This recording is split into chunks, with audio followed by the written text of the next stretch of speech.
Hello everyone, it's Mr. Morrissey. Today is our first flipped lesson where you guys are going to watch a video at home and try 5 problems on graphing rational functions, and then tomorrow in class we will practice. Watch this video, do the problems on a separate sheet of paper. You can print out the notes in the normal Microsoft Word note form from the Google web page, and bear with me because this is my first time and I've already restarted this video 5 or 6 times. So this is first time. Here we go. Let's see. First question says state the domain and range, label intercepts and asymptotes, if any, of y equals x over 6. First thing I'm going to see on this one is that if x is 0, we're dividing by 0.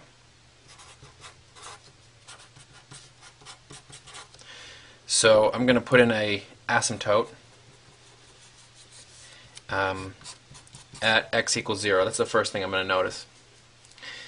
Then I think that this one's going to be as easy as making a simple table. We already did 0, but we can throw it in there anyway. Undefined.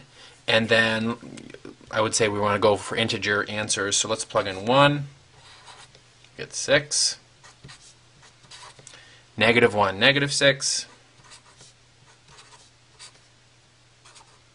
whoops, 2 is going to be 3. So we can finish this problem up and do 1, 6, so put a dot right there, and 2, 3, so maybe the graph is going to look something like this. And then same strategy, -1, -6, -2, -3. Again, these are sketches, okay? They're not going to be precise. I don't have graph paper here, but I think I get the idea. Let's see, domain. It looks like all real numbers. What do you think? What's going to be any issues? Looks like x cannot be 0. And the range, it looks like all possible y values going this way up to infinity, and then here down to -infinity, but it looks like y cannot be 0. So we did the domain and range, and intercepts, none.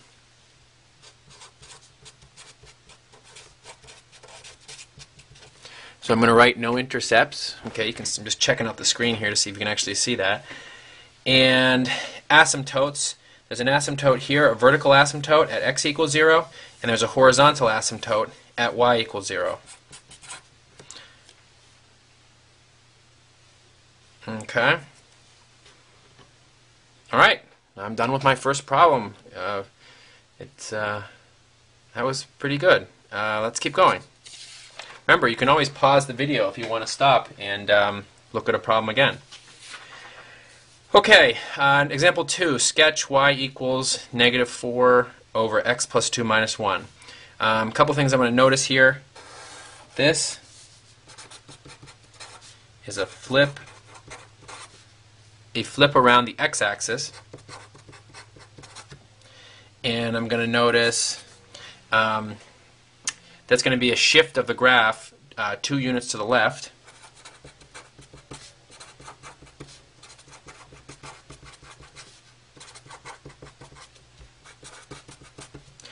And I'm also going to notice that the -1 here, so this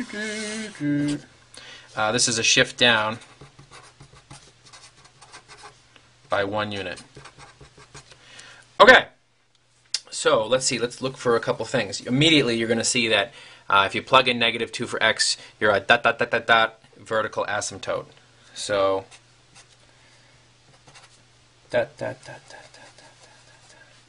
and let's see, so x equals -2. Boom. Then let's see, in the front page of the notes, if you read them, there's a little chart. Let me point out where I'm talking.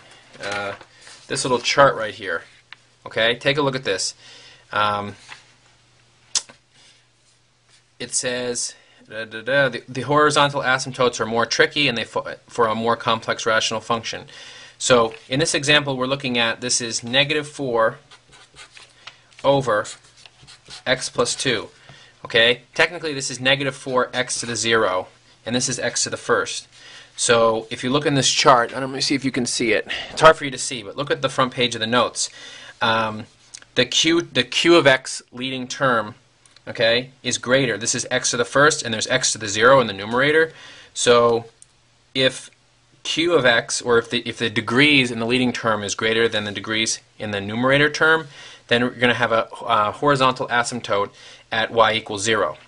So we're thinking there's a horizontal asymptote at y equals 0, so I would put in a dot dot dot dot dot at y equals 0, but this little negative 1 shifts the whole graph down by 1 unit.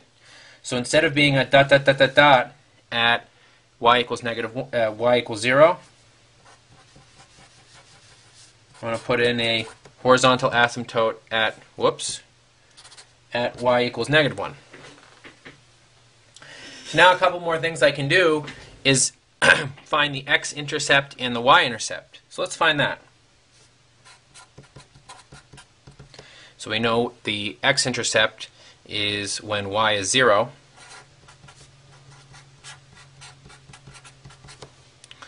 So it looks like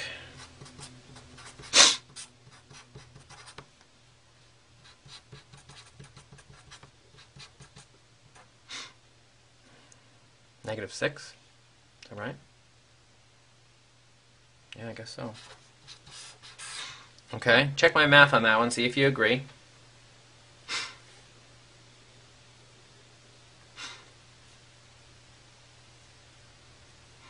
Okay, now let's do the y-intercept. The y-intercept, we just plug in 0 for x, so this one's going to be much easier.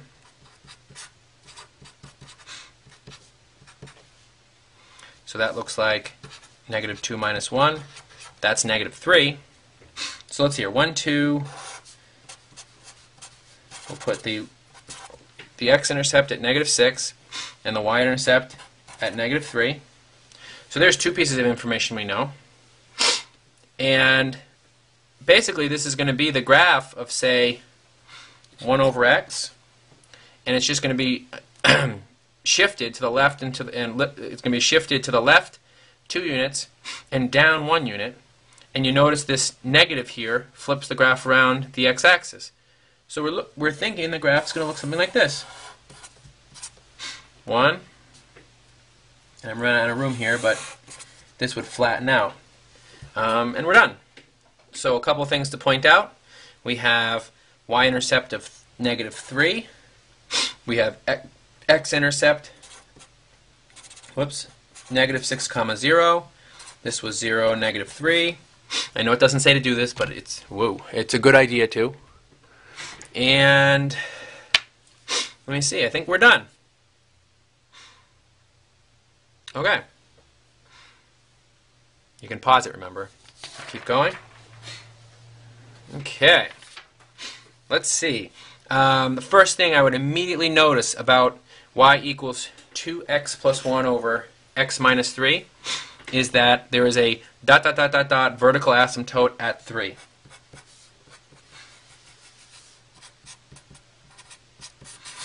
Okay. Let's look at the any horizontal asymptote. This is 2x over x. So if you just isolate these terms, because if you were to plug in, say, a million or infinity or a huge number, subtracting 1 from infinity and subtracting 1 from infinity really does nothing. So for horizontal asymptote, it's going to be y equals 2x over x. That equals 2, because the x's would cancel. So there's going to be a horizontal asymptote at y equals 2. Okay. Let's find the x and y intercepts.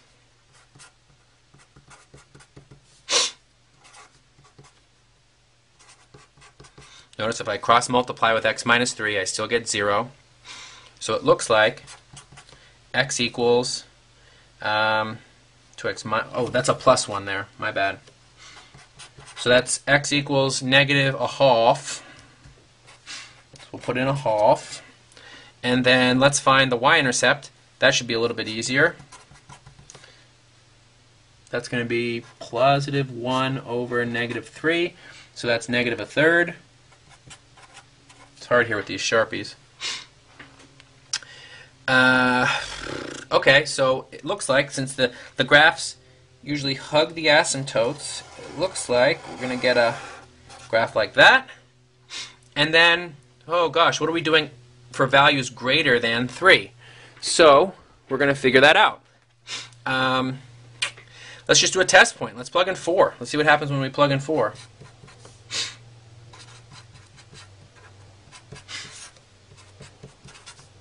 So that's 9 over 1. That's 9.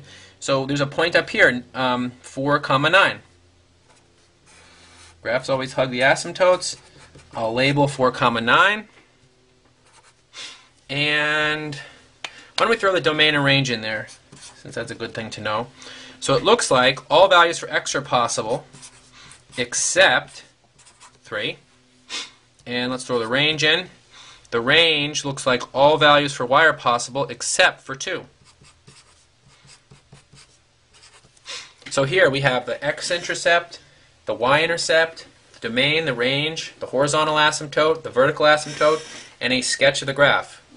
It's a lot of information. All right. Keep going, guys. Okay. Look at the clock. Hopefully it's not past, say, 9:30. Hopefully you're doing this at a normal time.